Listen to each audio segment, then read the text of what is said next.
A large wildfire burns in Waterton Lakes National Park, Alta, on September 12, 2017. David Rossiter, the Canadian Press. Federal wildfire researchers say most regions in Canada could be facing a long, hot, fiery summer. Wildfire starts and the amount of land burned were below average for the first few weeks of the season, but dry weather is turning things around, said Richard Carr, a fire research analyst with Natural Resources Canada. We've had a long, lingering winter and a bit of a slow start to the fire season, but the numbers are higher than the same time last year. Story continues below advertisement. Across the country, wildfire starts have been above average since the end of April. On the National Fire Danger Map, the risk in almost all of the three most westerly provinces is rated at least high. Saskatchewan shows as almost entirely extreme. Two provinces have already had their first evacuations of the year. About 40 people in Crutwell, Sask, have had to flee their homes at least twice. 7 families in Lac du Bonnet, Man, also had to leave. Manitoba has counted 119 fires so far. Last year at this time, the figure was 27 and the year before that, it was 58.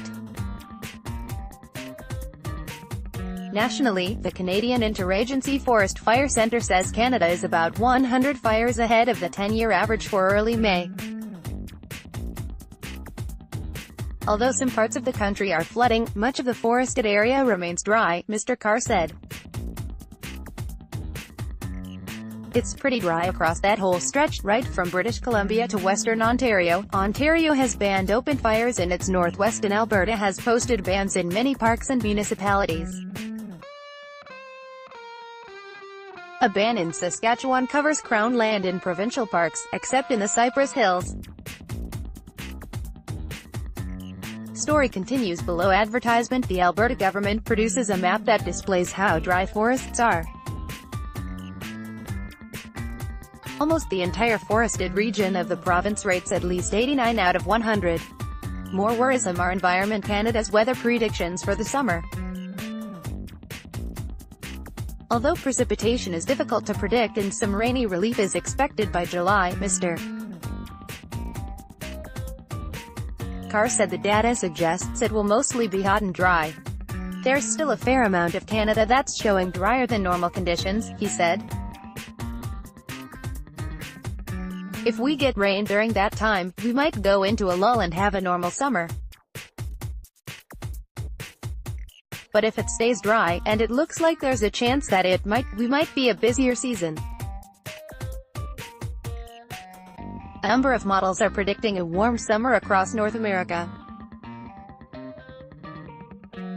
That's really increased. Canada has about 8,000 wildfires every year that burn an average 21,000 square kilometers of forest.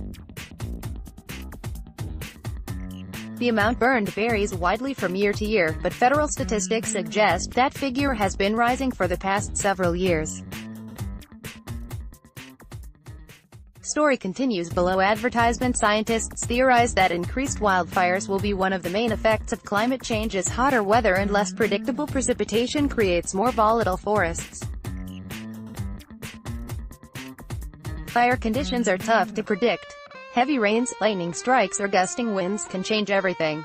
But Mr. Carr said conditions are lining up for a difficult summer. It is picking up pace now.